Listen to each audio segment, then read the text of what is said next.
Welcome to True Tales of USA. Real stories from real lives. Crime, mystery, struggle, and success. Every short tells a true story you won't forget. Don't forget to subscribe my YouTube channel. Barker, the widow and the helpful nephew. Dorothy Reynolds was 71 when her husband, Edgar, died suddenly of a heart attack. The house on Cedar Lane, a modest ranch they'd bought in 1968, was paid off, quiet, and full of memories. Dorothy managed fine on her own. Social Security, Edgar's small pension, and a savings account she rarely touched. She tended her roses, attended church on Sundays, and enjoyed the silence she'd earned after 45 years of marriage. 3 weeks after the funeral, her nephew Brian appeared at the door with a suitcase and a sympathetic smile. Brian was Edgar's sister's son, 38, twice divorced and recently laid off from a car dealership. "Aunt Dot, I know this is a tough time. Let me stay a while and help out. I can mow the lawn, fix that leaky faucet, handle the bills so you don't have to worry."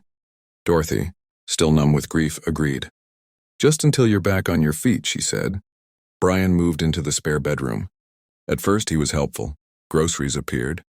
The yard looked neat, and he sat with her in the evenings talking about old family stories. But weeks stretched into months. Brian's job search consisted of scrolling on his phone in the living room. The grocery bills rose. He preferred steak and craft beer. He borrowed her car for interviews and returned it with an empty tank. Then came the small requests. "Aunt Dot, can I use your laptop? Mine crashed."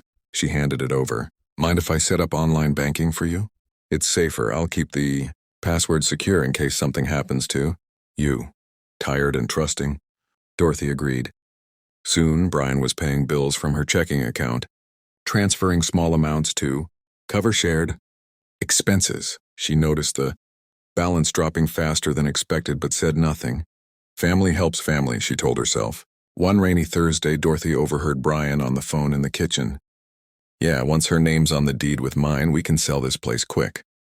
Property values are up, split the profit. No problem." She stood frozen in the hallway, clutching her sweater. That evening, she quietly opened the laptop while Brian was out. New tabs showed real estate listings and articles titled, "How to Add Someone to a House." Deed. Her bank account showed recent transfers. She had an authorized $800, then found on 200 labeled house repairs. Laura prepared a 30-day notice to vacate and helped. Dorothy opened new accounts at a different bank. A locksmith changed every lock the following week. When Brian returned from a bar and found his key didn't work, Dorothy opened the door on the chain. "Brian, you have 30 days to find a new place. Papers are on the table." He shouted, pleaded, then threatened to sue for all the work I've done. Dorothy closed the door and called the non-emergency police line for a civil standby when he collected his things. He left on day 29, cursing under his breath. The house felt empty at first, then peaceful. Dorothy planted new roses along the walkway.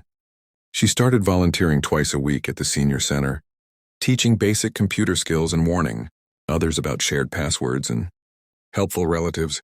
Soon, a small group of widows gathered in her living room every Tuesday, sipping tea while Dorothy explained revocable trusts, beneficiary forms, and why no one should ever add a name to a deed out of guilt. One spring afternoon, a new neighbor knocked, another widow, eyes red from crying.